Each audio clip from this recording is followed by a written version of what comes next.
క్రీస్తునందు ప్రియమైన వాళ్ళారా, ప్రభు పేరట మీ అందరికీ ప్రత్యేకమైన వందనాలు. కీర్తనలు 91 అధ్యాయము మనం చదువుకుందాం. కీర్తనలు 91 అధ్యాయం. కీర్తనలు 91 అధ్యాయం. మహోన్నతుని చాటున నివసించువాడే సర్వశక్తుని నీడను విశ్రమించువాడు. ఎవరి చాటున ఉండాలో మనము?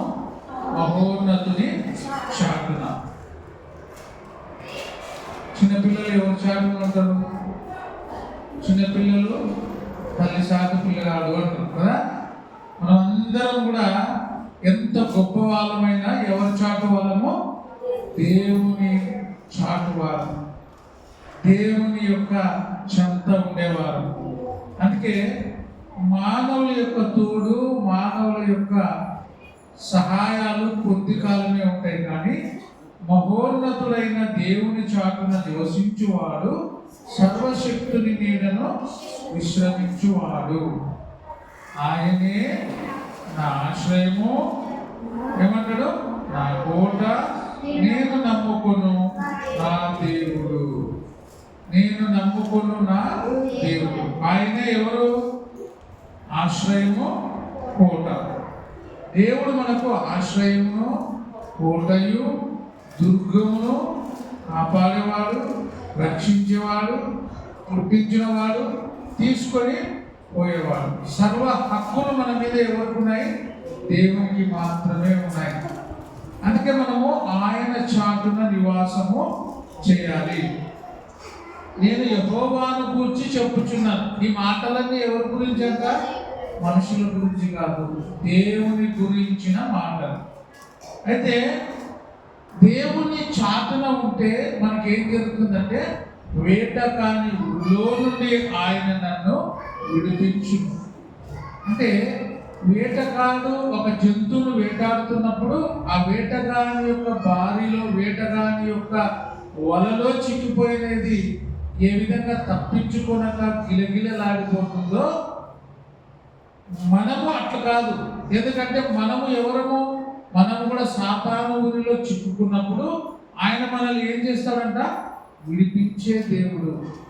సాతాను ఎప్పుడు ఏం చేస్తుంటాడంటే, వల వేసి ఒక జాలని చేపలు పట్టినట్టుగా ఈ సాతాను కూడా దేవుని నమ్మిన వారి మీద, విశ్వాసము కలిగిన వారి మీద ఏం చేస్తాడంటే, ఒక జాల వేసి, ఒక వల వేసి దాన్ని ఏం చేస్తాడు? పట్టుకుంటాడు. ఏ వల? లోక సంబంధమైనటువంటి వల. ఇంకేముంటాయి దాంట్లో? శరీరాశ, నేత్రాశ, జీవకుటంబం, ఇవి వేసి మనిషిని పట్టుకుంటాడు. అంటే గాలానికి ఎర్ర వేసినట్టుగా మనల్ని కూడా ఎర్ర వేసి సైతాను పట్టుకుంటాడు. అందుకే వేటకాని ఊరిలో నుండి ఆయన నన్ను విడిపించును, నాశనకరమైన తెగులు రాకుండా. నాశనకరమైన తెగులు అసలేదా? ఎందుకు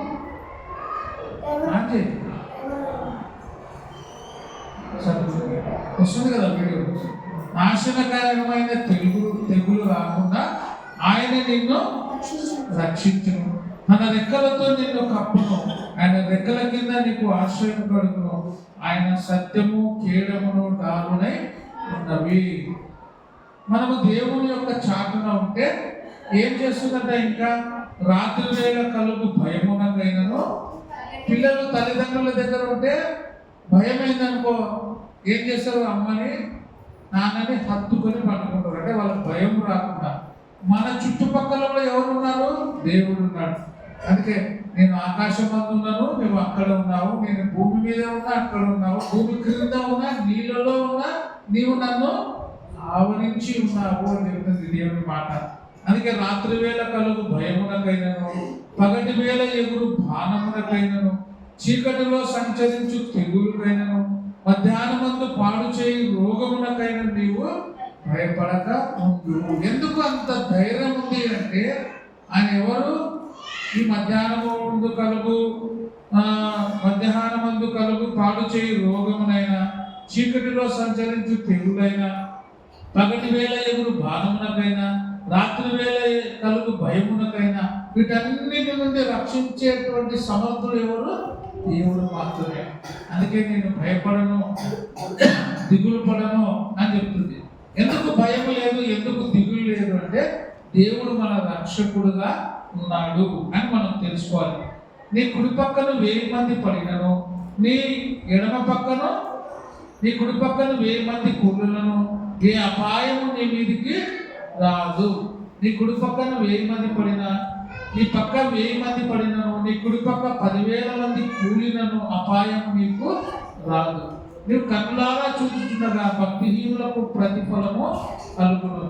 యెహోవా నీవే నా ఆశ్రయమని, నీవు మహోన్నతుడమైన దేవుడని నీకు నివాస స్థలముగా చేసుకొని ఉన్నావు. ఎవరి నివాస స్థలముగా? దేవుని నివాస స్థలముగా చేసుకున్నాడు.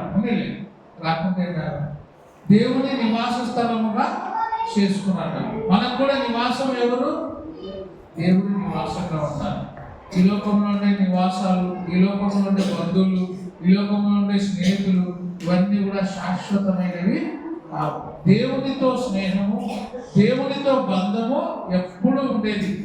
దేవుని బంధము, దేవుని ప్రేమ మన మీద నుండి ఎప్పటికీ దూరము కాదు. ఎన్నడెన్నడూ మారనిది ఎవరు? ప్రేమ, యేసు ప్రేమ. అందుకే ఆ ప్రేమ నుండి మనల్ని వేరు చేయాలని అపవాది అనేక రకాలుగా పొంచి ఉంటాడు. నీవు కన్నులారా చూచుచుండగా భక్తిహీనులకు ప్రతిఫలం కలుగును. యెహోవా నీవే నా ఆశ్రయమని, నీవు మహోన్నతుడైన దేవుడు నీకు నివాస స్థలముగా చేసుకొని ఉన్నావు. నీకు అపాయం ఏమీ రాదు, ఏ తెగులునో నీ గుడారమును సమీపించదు. ఏ తెగులు మనకు రాదు. ఆయన నిన్ను తన దూతలకు ఏం చేశాడంట? ఆజ్ఞాపిస్తాడు. అంటే ఏది కూడా మన దగ్గరికి రాకుండా దేవుడు దూతలను మన చుట్టూ కాపరిగా ఉంచుతాడు అని చెప్తుంది. నీ పాదములకు రాయిలు తగలకుండా వారు నిన్ను తమ చేతుల మీద ఎత్తి పట్టుకొందురు. నీవు సింహములను, నాగుపాములను తొక్కేదు, కొదుమ సింహములను, భుజంగములను అనగదొక్కేదు. అతడు నన్ను ప్రేమించుచున్నాడు కనుక, ఇది ఇంపార్టెంట్ పాయింట్. అతడు ఎవరు? అతని మనం.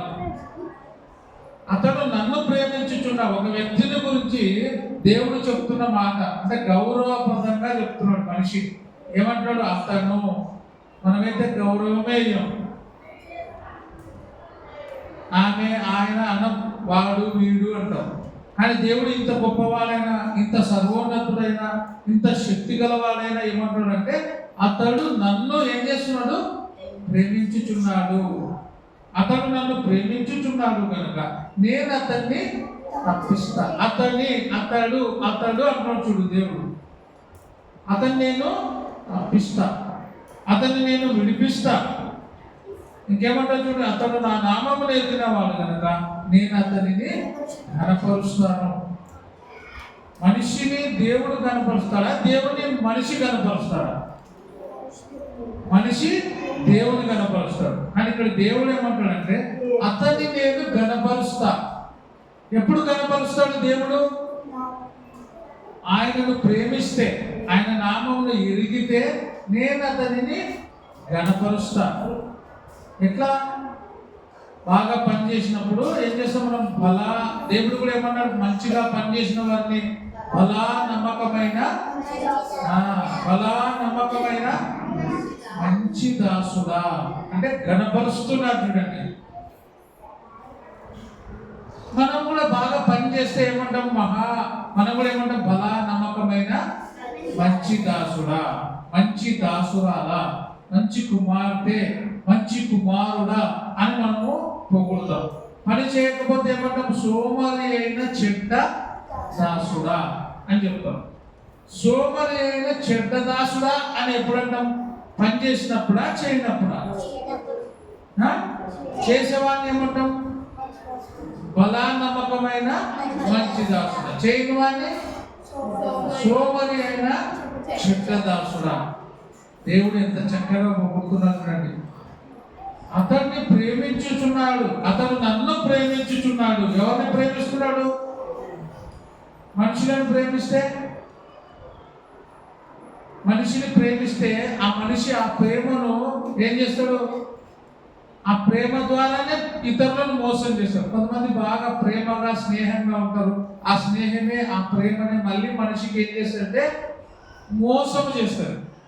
కానీ దేవుని ప్రేమలో మోసం లేదు, దేవుని ప్రేమలో స్వార్థము లేదు.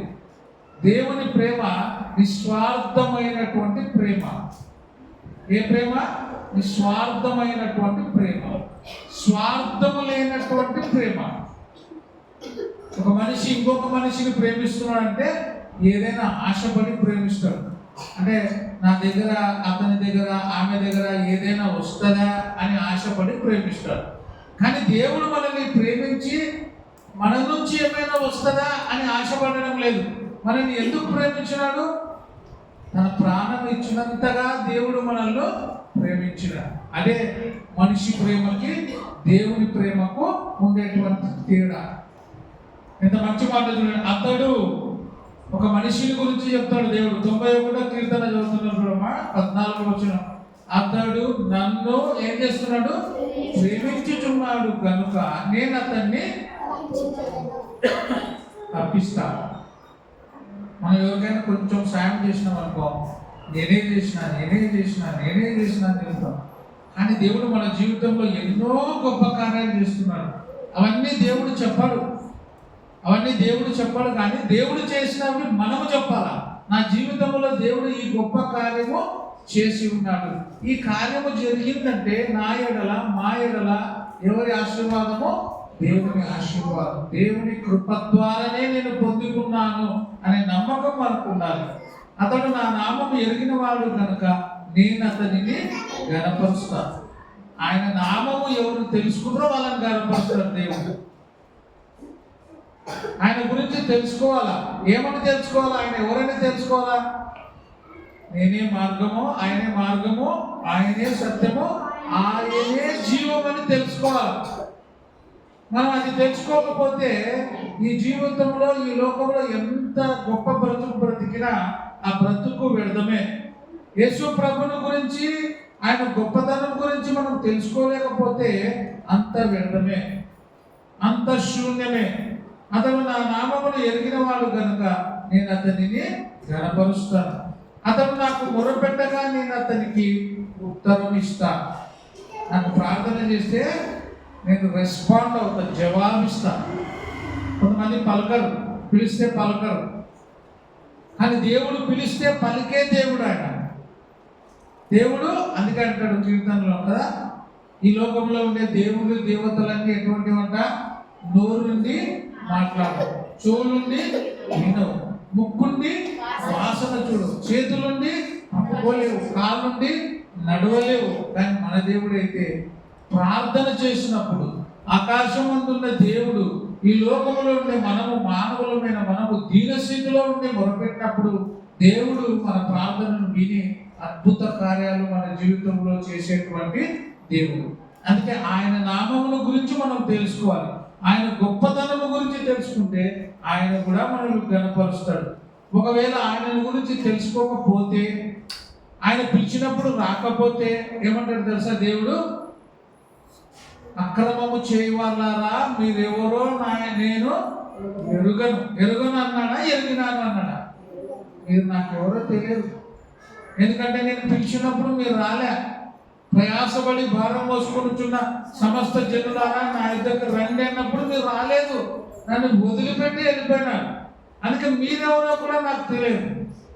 అందుకే ఆయన పిలిచినప్పుడు మనం ఆయన దగ్గరకు రావాలి. శ్రమలలో చూడండి, నేను అతనికి తోడై ఉండును. శ్రమల్లో దేవుడు మనకి ఏమంటాడు? తోడుగా ఉంటాడు. కష్టాల్లో మన తోడుగా ఉంటాడు, కష్టాల్లో మనతో ఉంటాడు. మనుషులు కష్టం వచ్చినప్పుడు మనల్ని విడిచిపెట్టి వెళ్ళిపోతాడు. సమస్యల్లో ఉన్నప్పుడు వదిలిపెడతారు. మన దగ్గర అన్ని ఉన్నప్పుడు మనల్ని ప్రేమిస్తారు, మనకి దగ్గర అవుతారు. అన్ని పోయినామనుకోండి, ఏ మనిషి కూడా మనల్ని ప్రేమించాడు. కానీ దేవుడైతే ఏమి లేకపోయినా దరిద్రులమైన మన కోసము ఆయన ఈ లోకంలో ఎట్లున్నాడు? అల్పునిగా తగ్గించుకున్నాడు, అన్ని పోగొట్టుకున్నాడు. దేవుని యొక్క స్థానాన్ని కూడా పోగొట్టుకుని మానవుడుగా ఈ లోకానికి వచ్చినాడు. అందుకే ఆయన గణపరచబడినాడు. ప్రతి వాని మోకాలు యేసుక్రీస్తు నామమున ఏమైతున్నవి? వంగుతూ ఉన్నాయి. అంటే ఆయన ఎదుట సాగిల పడేటువంటి స్థితి మనది. కానీ మనం ఏం చేస్తామంటే గర్వపడుతుంటాం ఈ లోకంలో. అందుకే దేవుడు శ్రమల్లో నేను అతనికి ఏమై ఉన్నానో తోడుగా ఉంటాను. ఎంత గొప్ప మాటలు. మనిషిని దేవుడు అతడు అతడు అతడు అంటాడు చూడండి, ఎంత గణపరుస్తున్నాడు దేవుడు. ఇంకేమో చెప్తాను చూడండి, అతన్ని విడిచి అతన్ని విడిపించి అతనిని గొప్పగా చేస్తాడు. దేంట్లో నుంచి విడిపిస్తాడు? మనకుండే శ్రమలో నుంచి, మనకుండే అప్పుల బాధ నుంచి, మనకుండేటువంటి కుటుంబ భారం నుంచి, మనకున్నటువంటి దుఃఖకరమైన స్థితిలో నుండి, మనకుండే రోగములో నుండి, అన్నిటిలో నుండి ఆయన ఏం చేస్తాడు అన్నాడు? విడిపించి గొప్పగా చేస్తాడు. మనలో ఆయన విడిపించే వరకు మనం ఓపిక కలిగి ఉండాలి. ప్రార్థనతో మనం ఆయనను అడగాల. అప్పుడు ప్రార్థన చేసినప్పుడు ఆయన ఏం చేస్తాడు? ప్రార్థన ఆలకించు దేవుడు. ప్రార్థన అనేది చాలా గొప్పది. ప్రతి వారు ఖచ్చితంగా దేవుని ప్రార్థన చేయాలి. అప్పుడు శ్రమల్లో అతనికి ఏమైంటాడంట? తోడుగా ఉండి అతన్ని విడిపించి గొప్ప చేస్తాడు. దేంట్లో నుంచి విడిపిస్తాడు? శ్రమలో నుంచి, కష్టాల్లో నుంచి, బాధల్లో నుంచి, అప్పుల నుంచి, రోగంలో నుంచి, సమస్యల నుంచి, అన్నిటి నుండి విడిపించి ఒక కాలం వచ్చినప్పుడు దేవుడిని అతడు ఏం చేస్తాడు? గొప్పగా చేస్తాడు. ఏసేపుకి శ్రమలు వచ్చినాయి, కష్టాలు వచ్చినాయి. ఏసేపుని అన్నలు ఏం చేసినారు? చంపాలనుకున్నారు. కానీ పెద్దన్నకు మనసు వచ్చి వద్దు చంపకూడదు అనుకొని నీళ్లు లేని బావిలో వేయాలనుకున్నారు. మరలా ఏం చేసినారు? అమ్మేసినారు. బానిసగా బ్రతికినాడు, శ్రమలు అనుభవించినాడు, కష్టాలు అనుభవించినాడు, జైల్లో ఉన్నాడు. అయినా దేవుడు అతనికి తోడుండి అతను ఏం చేసినాడు? విడిపించి గొప్పగా చేసినాడు. ఆ యేసేపు ఏమన్నాడు? దేశమును ఏలేటువంటి రాజు తర్వాత రాజయ్య స్థితికి వచ్చినాడు ఆయన. మనం కూడా శ్రమలు వచ్చినప్పుడు, కష్టాలు వచ్చినప్పుడు కృంగిపోకుండా దేవుని యందు మనం భయభక్తులు కలిగి ఉండాలి. దీర్ఘాయువు చేత అతనిని తృప్తిపరచెదను, రక్షణ అతనికి చూపిస్తాడు. ఆయనేమో చూపిస్తా అంటాడు దేవుడు. మన కోపం వచ్చినప్పుడు అంటాం కదా, సందేశ్ కోపం వచ్చినప్పుడు అంటాం కదా, నేనేమో చూపిస్తా. ఏమనుకుంటున్నావు? నా పవర్ ఏమో అని చూపిస్తా. మన పీచే కెత్త జనే హై బోలా అంటాడు. నా ఇంట్లో ఎంతమంది ఉన్నారో తెలుసా, నా ముందు ఎంతమంది ఉన్నారో తెలుసా, నా బలం ఏమో చూస్తా, నేనేమో రాసి పెట్టుకొని ఖచ్చితంగా చూపిస్తా అంటాడు. కానీ దేవుడు అట్లా అనడంలే. ఏం చేస్తా అన్నాడు? నా రక్షణ అతనికి చూపిస్తా. ఎట్లా చూపిస్తాడు రక్షణ? ఒక మనిషి రక్షించబడాలని ఇక్కడ మీకు అందుకే మీ ముగ్గురు ప్రధాన కూర్చోకూడదు. రక్షణ ఒక మనిషి ఎట్లా రక్షించబడతాడు?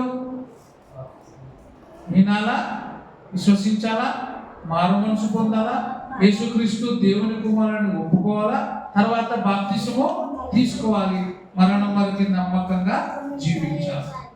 అప్పుడు రక్షణ అనేది తెలుస్తుంది. ఒక మనిషి రక్షణలోకి ఎప్పుడు చాలా మంది నువ్వు రక్షించబడు తర్వాత బాప్తిసం తీసుకోవడం. రక్షణ ముందా, బాప్తిసం ముందా? ఏది ముందు? రోగం బాగా కావాలంటే ముందు ఏం కావాలా? మందులు మింగాలి. అవునా? మందులు మింగిన తర్వాతనే నీ రోగం బాగవుతుంది. బాప్తిసం తీసుకుంటేనే నువ్వేమవుతావు? రక్షించబడతావు. నా రక్షణ అతనికి నేను చూపిస్తాను. అందుకే దేవుని మాట వింటున్న మనం ఏం చేయాలంటే రక్షణ అనేటువంటి ఓడలోనికి రావాలి. ఆ ఓడ ఏది? సంఘము. సంఘంలో ఉంటేనే రక్షించబడతాం. నోవాహు కాలంలో జలప్రలయం వచ్చినప్పుడు నోవాహు కుటుంబం ఎక్కడున్నారు? ఓడలో ఉన్నారు. ఎవరైతే క్రీస్తు సంఘం అనే ఓడలో ఉంటారో వారు మాత్రమే రక్షించబడతారు. నోవాహు కట్టిన ఓడ కాకుండా ఆ ఓడని సందేశం నేను అప్పుడు కాలంలో నోవాహు కాలంలో ఉంటే మేమిద్దరం కడితే ఆ ఓడలో ఉన్న వాళ్ళు బతకరు. దేవుడు ఎవరికైతే చెప్పినాడో, దేవుడు ఏ చెక్క అయితే చేయమన్నాడో, ఎవరికి ఆజ్ఞాపించినాడో ఆ ఓడలోనే వాళ్ళు ఉండాలి. వేరే ఓడలో ఉంటే ఏమవుతుంది? ప్రమాదం. దేవుడు కట్టిన సంఘం ఏది? క్రీస్తు సంఘం. దాంట్లో ఉంటేనే మనం రక్షించబడతాం. కాబట్టి దేవుడు అన్నాడు, మరణం వరకు నమ్మకంగా ఉండము, నేను నీకు జీవ కిరీటం ఇస్తాను. కాబట్టి ఇక్కడ చేరిన మనమందరం కూడా జీవ కిరీటం ఉండాలంటే మహోన్నతుని చాటున నివాసం చేయాలి. మహోన్నతుని చాటును నివసించి వాడే సర్వశక్తిని నీడను విశ్రమించువాడు. ఆయనే నా ఆశ్రయము, నా కోట, నేను నమ్ముకొను నా దేవుడు. నీ దేవుడు నా దేవుడు ఎవరు అంటే రక్షించే దేవుడు, కాపాడే దేవుడు. ఇశ్రాయేలీయులను కాపాడు దేవుడు, కునుకడు నిద్రపోడు. కాబట్టి ఆయన నమ్ముకొని ఆయన యందు విశ్వాసం ఉంచి మరణం వరకు నమ్మకంగా బ్రతికితే దేవుడి జీవకిరీటం ఇస్తాడని వాక్య భాగం ద్వారా తెలియజేస్తూ ముగిస్తున్నాను. అందరికీ వందనాలు. ప్రార్థన చేసుకుందాం. మహోన్నతుడ, కృప కలిగిన మా దేవ, మీ ఘనమైన శ్రేష్టమైన దివ్యమైన నామానికి వందనాలు చెల్లిస్తున్నాం. ఆయన మహోన్నతుని చాటున నివసించేవాడు, సర్వశక్తిని నీడను విశ్రమించేవాడు అని సెలవిస్తున్నాడు. ఆయన మహోన్నతుడైన మీ చాటున మేము ఉండి ప్రభా మీ యొక్క నీడలో మేము బ్రతుకున్నట్లుగా సహాయం దయచేయండి. మనుషులైనటువంటి వారు తండ్రి, వారి ప్రేమలో స్వార్థం ఉందని నీ వాక్యం ద్వారా నేర్చుకుంటుంది. ఏ స్వార్థము లేని మీ ఎడల మేము దయ కలిగి, మీ అందు భయభక్తులు కలిగి బ్రతికి మా జీవితాలు ముగించే ధన్యతను దయచేయమని ఇక్కడ చేరిన ప్రతి బిడ్డను వారి కుటుంబాలను 30 60 100 దీవించి ఆశీర్వదించడం యేసుక్రీస్తు నామమున అడిగి ప్రార్థించి వేడుకొనుచున్నాము తండ్రి. ఆమేన్.